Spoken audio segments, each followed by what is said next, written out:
The Oilers weekend. Where do I even start? So many stories are running through my head right now. Well, I will tell you what I'm not going to talk about, and that's the games that they played. One more loss! One more loss which could have been a win! There's no reason to. It's really very simple. This team works extremely hard, and they just don't have enough talent. And I feel bad for the players because they're doing everything that they can. Next! Okay, let's talk about Jesse Puljujarvi. So his agent is not very pleased with the way the Oilers have handled, the way the Oilers have bungled his development. From what I gathered of his quotes, he just wants his client treated fairly. Either give him a chance to succeed or trade him so he can do that elsewhere. Now, I'm going to offer my opinion on Puljujarvi as a player. I've always been a little bit torn when it comes to him, and here's why.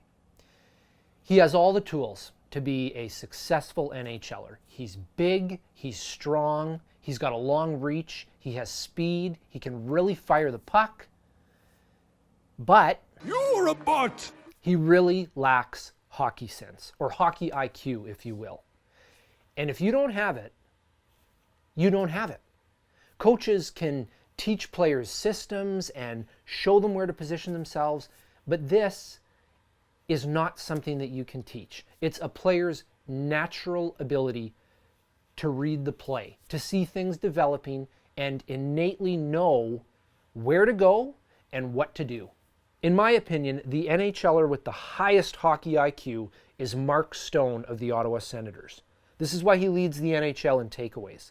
He's able to pick off passes and strip players of pucks because he can predict the play before it takes place. They should do everything they can to hang on to that guy.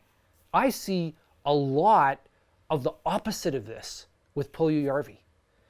He forces plays that just aren't there.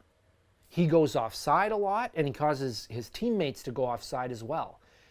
And he often loses the race to a loose puck where he has a positional advantage over his opponent, but he's reacting to what's going on rather than anticipating the play. Now, this is not to say he can't be a useful player. I just don't think he's going to justify the Oilers selecting him where they did. Now, having said all that, the organization has failed him so badly. The most recent example alone is keeping him up with the Oilers, who've lost 10 of 11 and are barely playing him, rather than sending him down to the farm team where they've won 15 games in a row. I mean, the biggest issue that Puljujarvi is facing right now is his lack of confidence.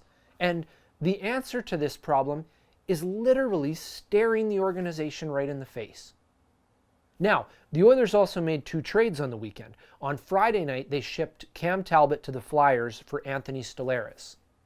Cam had very little value because he makes over $4 million. He's an unrestricted free agent at the end of the year, and he's had 2 very poor campaigns in a row.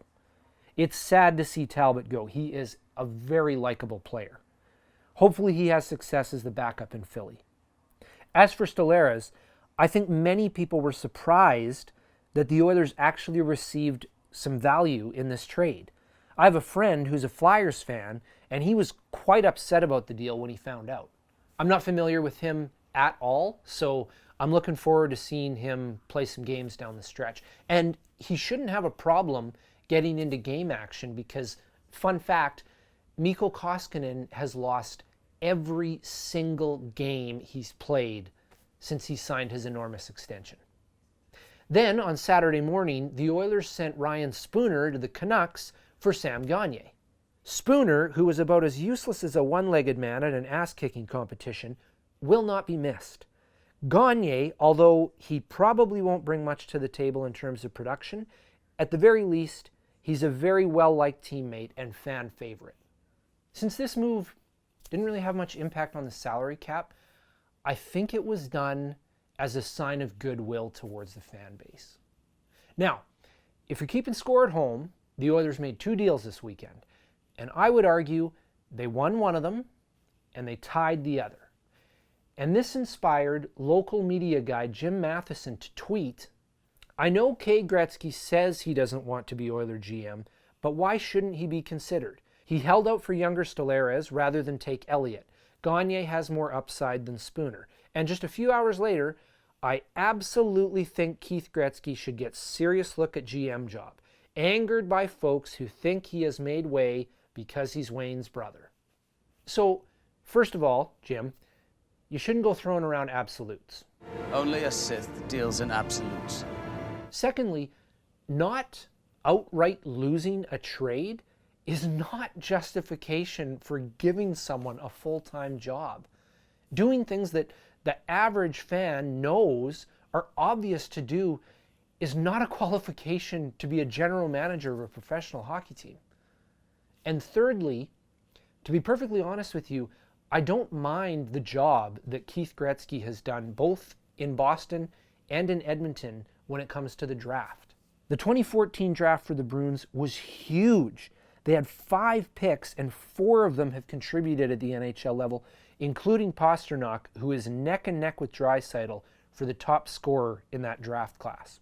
I'm not sure why the 2015 draft is viewed by some as awful. I feel it was hits and misses.